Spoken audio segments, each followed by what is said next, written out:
Okay, so continuing week eight, and the topics with week eight is the sleep-wake disorders, which are highly prevalent in the general population.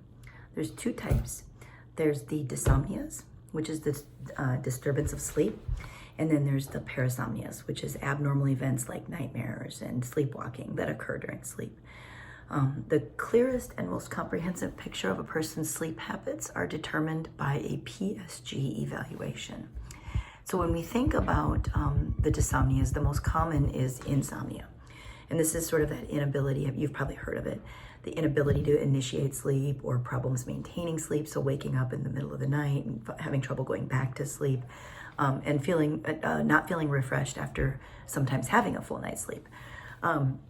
Sleep can be affected by cultural norms. Of other dysomnias include primary hypersomnolence disorder, which is excessive sleep. There's also narcolepsy, which I'm sure you've heard of that as well, which is that sort of sudden and irresistible sleep attack. So someone could be sitting and just doing work and then all of a sudden just fall asleep. Then there's the circadian rhythm sleep disorder, which is sleepiness or insomnia caused by the body's inability to synchronize its sleep patterns with day and night.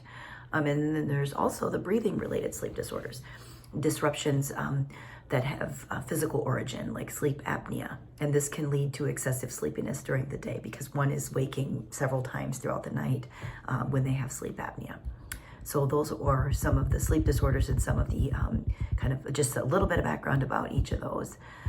There is a formal assessment, which is the polysomnographic evaluation. It's typically done by monitoring the heart rate, muscles, respiration, brain waves, and other functions of a sleeping client in a lab. So you might have heard of like a sleep study. In addition to that kind of monitoring, it's helpful for the individual to kind of monitor their own. We talk about sleep hygiene and their own perspective about their efficiency of sleep.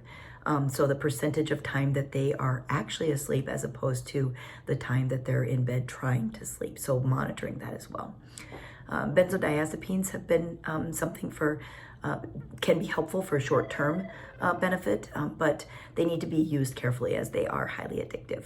So these are just some of the kind of information. There's also cognitive behavioral therapy specific for insomnia or for sleep disorders, and that's the CBTI. And so that will help with kind of long-term, it's a psychological intervention for long-term sleep problems. And it helps to kind of provide stimulus control and sleep hygiene. So practicing good sleep hygiene is one of the best steps towards preventing sleep disorders. Anyways, get through your materials with week 8, and I will hopefully see you in week 9.